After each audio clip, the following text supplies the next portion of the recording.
Painting 2. Turn back. The second meeting was shorter than the first. The speaker had already done their work, and done it well, as everyone who attended had their ears eagerly tuned to what the speaker had to say this time.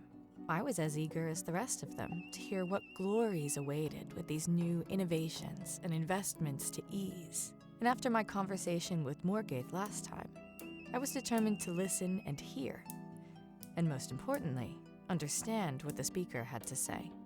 It started with the same promises, building on their previous success. Easier work, better health, more time freed up for other things. It snagged then. The speaker continued talking, but they never said what other things they meant. It's fine, I told myself. How can they encompass and list every person's hobbies? There are 1,000 other things people can do with their time. But Morgaith's skepticism prickled along my skin as the speaker pressed on about pushing the bounds of what was possible.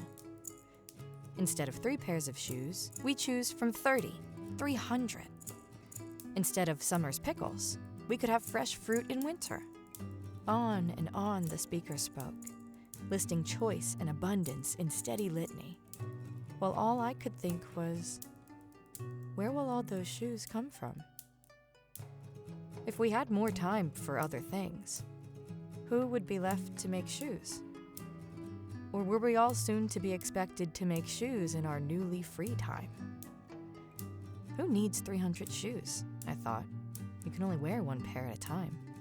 I glanced around the hall.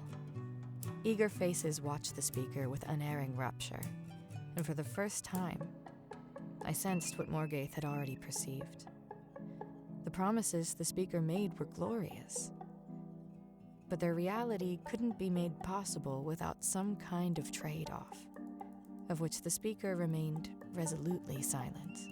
With our energies thus focused on the world around us and what it can offer, we will be able to advance ourselves for the betterment of all, the speaker said. But this will only be possible. They paused before repeating. This will only be possible if we devote ourselves wholly and unequivocally to this task. And what better task can we devote ourselves to? Raucous applause erupted. People leapt to their feet, pledging themselves to the speaker's service, to the service of the betterment of all. I remained in my seat. Around the hall, only 2 other people sat. Morgaith and an elderly man with paint in his beard. As the clamor slowly abated, Morgaith stood and raised her voice, calling for the speaker's attention. Her words were muffled among the crowd, but those nearest to her turned, and I saw the speaker's eyes dart to her. Before Morgaith could utter another word, the speaker dismissed the guild. I didn't need to be close to see the fury in her eyes. Perhaps, in the end, it was the fury that drove her. Afterwards, as Morgaith silently seethed, the man with paint in his beard sought us out on the steps. The 2 of you noticed, then, he said in a quivering voice. Morgaith smiled with bitter amusement. It's impossible not to hear if you know how to listen. The man frowned. Listening and hearing are not the matter of it. You heard and listened to the same thing as the rest of them. So don't play games in congratulating yourself for sharper ears if you have duller brains. I liked the man immediately.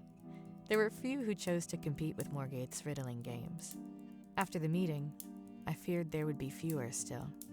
I heard the silence in the speaker's words the last time, Morgaith said coldly. The first test, I suppose, for how easily the guild will bend to work on one project and forget the rest. The betterment of all, the man said. An easy line, and one I think even you 2, young as you are, must agree with. It's hard to disagree with its premise, I said carefully. But if you think we need persuading to it, then why didn't you applaud? Bah! Why should I applaud a speaker whose goal of betterment, a better life, denigrates the life I've lived? Everyone could have an easier life. But are you going to make everyone immortal to take away the hardship of grief? Of every time I failed at what I tried? Of course, there are parts of my life I could have wished were easier. So would everyone wish. But then you would rid the triumph of when you succeed. Those moments of life made sweet. It took me 20 years before I thought I could paint, and another 20 before I thought I had any hint of actual skill. Time makes skill. How does the speaker plan to free up time for those who need it to hone their skills? They aren't. The force of Morgaith's voice rang over the steps. The man looked at her, and I realized he'd only chanced upon the tip of what the speaker's silence held.